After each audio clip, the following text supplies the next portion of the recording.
Now that Lies of P's Mac version has been released on Steam, I can go ahead and do a simple performance review on the Mac version of the game. As usual, I am running this on a 16GB M2 MacBook Air, and the good news is I think that most, if not all, versions of the M1 and M2 Macs should be able to run this, even 8GB versions. So to start with, the footage that we've got running here, it's been captured on a capture card. And we can see that on the lowest settings and with maximum performance, the game is staying at around 45 to 55 frames per second. We are able to touch that 60 frames mark, but in terms of overall game performance, this is probably the best that you're going to get with the lower end hardware.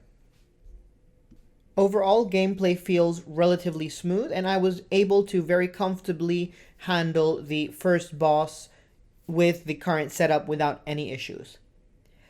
One thing I will note, which is very strange, I have Lies of P also available on my Steam Deck, and for some strange reason, the save file is not syncing between my Mac version and my Steam Deck version. I will test this on other machines as well, but if you are planning to buy this to play on multiple devices, this is the regular performance settings.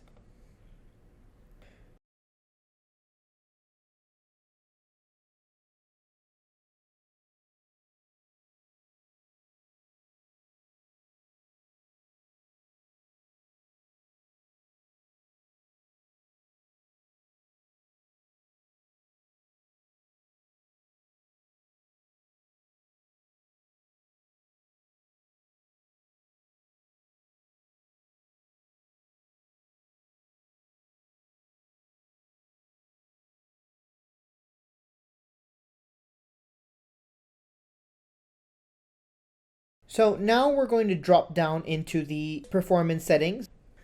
And being completely honest, I really do not see a significant performance gain. Like before, we are sitting at around 45 plus frames.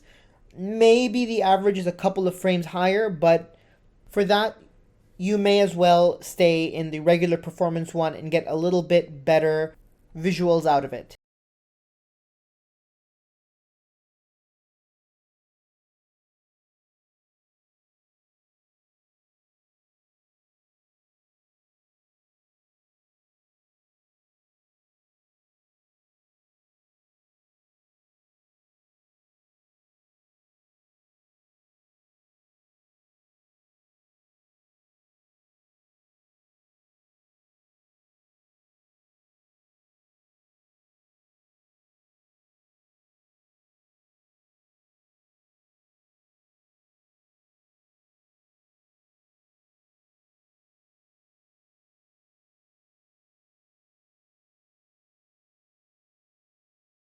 Now we're actually going to jump up into the balanced metal FX settings, and we still have our detail settings set at low. And we can see here with metal effects that we definitely do start to see a bit of a dip in the frame performance. We're now actually dropping below the 40 mark, with frame rates hovering around the 38 to 45 mark. So an average of about a 7 frame drop per second. In terms of feel, I personally didn't feel a significant drop in the game's smoothness, but this will have to go up to personal taste. If you feel that it is too much of a drop, then just go ahead and stay in performance mode.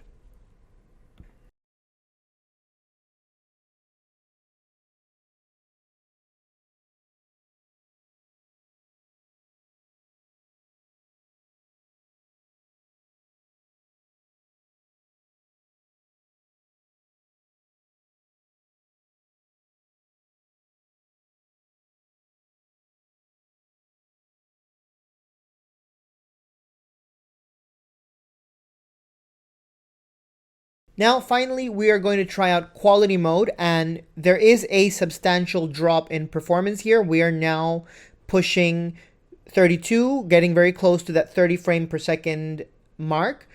While the game is still very playable, I did notice a significant drop in smoothness and overall game feel. So this is not a mode that I was personally comfortable with, but you definitely can see a big visual improvement and jump in the graphics. However, I'm not going to go beyond the quality setting because any drop below 30 frames for a game like this, in my opinion, basically makes it unplayable.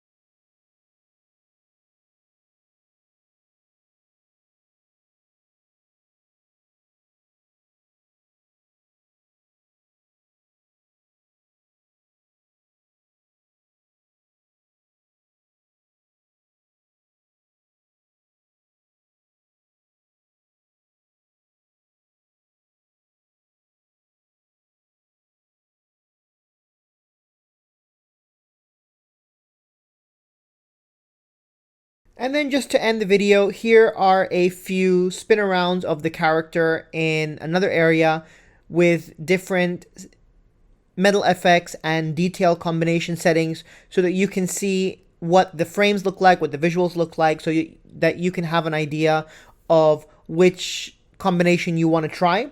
Once again, this is being done on an M2 MacBook Air with no cooling, 16 gigabytes. So if you have a MacBook Pro with active cooling or you've got an M2 Max, I'm pretty sure that you could get significantly better performance. However, I don't know how much more you'll get from a active cool system, as my MacBook didn't get particularly hot when trying this out. So there is definitely a bit more headroom that the game can take advantage of.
Now, for comparison's sake, I actually have some footage recorded on my Steam Deck in a similar area, and I've got good news and I've got bad news.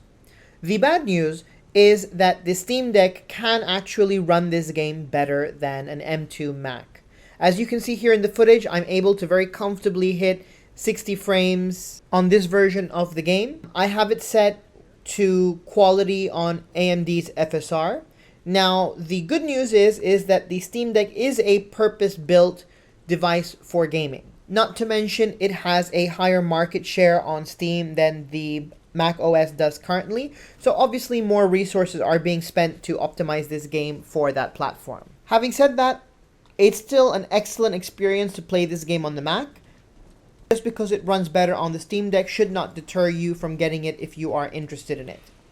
The game itself is very well optimized, and in fact, I think that better optimizations could potentially come out of Apple's Metal FX solution. I think that that's where we're actually losing a lot of performance gains, and hopefully as Apple continues to work on this and iterates on their Metal FX technology, we'll be able to get similar, if not better, results from the Steam Deck, as FSR and DLSS are currently in their second and third versions, and we are still only on our first version of Metal FX. So we can only hope that like the other two, improvements will come over time. I hope this video was helpful for you. If it was, please do not forget to like and subscribe. It really helps the channel out.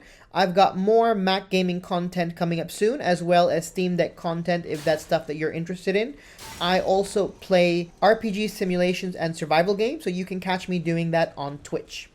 Thanks so much, and I'll catch you guys in the next one.